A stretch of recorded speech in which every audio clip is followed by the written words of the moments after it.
தேவ பிள்ளைகளே, உங்கள் ஒவ்வொருவருக்கும் என் நண்பராம் இயேசு கிறிஸ்துவின் நாமத்தில் நான் வாழ்த்துக்களை தெரிவித்துக் கொள்கிறேன். என் கர்த்தருடைய பிள்ளைகளே, நம்முடைய வாழ்க்கையிலே வருகிற உபத்திரவத்தில் அநேக வேளைகளிலே நாம் தோல்வி அடைவதற்கு காரணம் என்ன? அவைகளை நாம் மேற்கொண்டு ஜெயம் பெற்றுக் கொள்வதற்கு என்ன செய்ய வேண்டும் என்பதை நாம் அறிந்து கொள்ள வேண்டும்.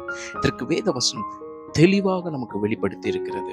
பவுலடிகளாரை கொண்டு ரோமர் திருப்புத்தகத்திலே 5வது அதிகாரம் வசனம் 3-4 இப்படி சொல்லப்பட்டிருக்கிறது.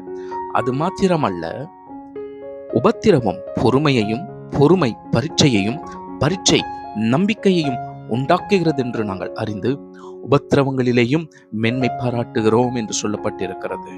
தெய்வ பிள்ளைகளே, அது மாத்திரமல்ல, எதை குறித்து நமக்கு அது மாத்திரமல்ல என்று சொல்லப்பட்டிருக்கிறது? எதை மாத்திரமல்ல, தேவ மகிமையை அடைய வேண்டும் என்றால் நாம் நம்முடைய நம்பிக்கையிலே மேன்மை பாராட்ட வேண்டும்.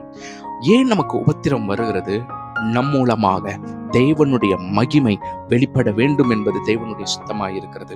உபத்திரவம் வரும் பொழுது நமக்கு கொடுக்கப்பட்டிருக்கிற ஆயுதம் பொறுமை.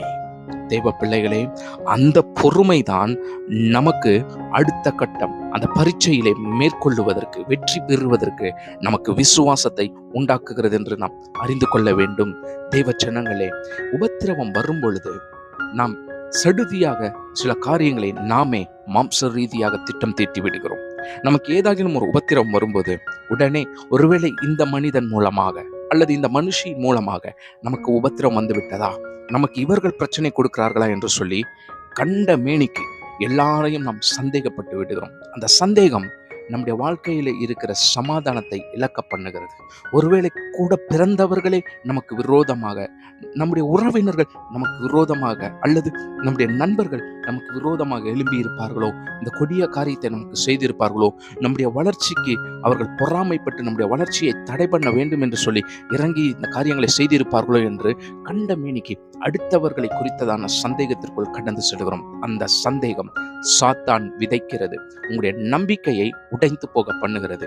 காரணம், நாம் உபத்திரவம் வரும் பொழுது மற்றவர்களுடைய வார்த்தைகளை கேட்கிறோமே அன்றி தேவனுடைய திட்டத்தையும் தேவனுடைய வார்த்தைகளையும் நாம் அறிந்து கொள்வதற்கு தூரப்படுத்தி விடுகிறோம் நேரத்தை. ஆனால் தேவன் என்ன சொல்லுகிறார்? அந்த உபத்திரவம் வரும்பொழுது பொறுமையாய் காத்துக்கொள், என் சமூகத்தில் வந்து அமர்ந்து கொள், நான் உனக்கு வெளிப்படுத்துகிறேன் என்ன செய்ய வேண்டும் என்று சொல்லி. உபத்திரவம் வரும் பொழுது, பிரச்சனைகள் வரும் பொழுது, உங்களுக்கு எதிராக போராட்டங்கள் எழுப்பும் பொழுது சாத்தான் கொண்டு வருகிறது. அவனை மேற்கொள்வதற்கு தேவனுடைய வார்த்தையை பயன்படுத்து. உன் விசுவாசம் இயேசுவின் மேல் இருக்க வேண்டும். நீ பரீட்சையில் ஜெயம் எடுக்க வேண்டும் என்றால், காரணம் தேவன் உன்னை கொண்டு திட்டம் வைத்திருக்கிறார். நீ மேன்மை அடைவாய். God bless you.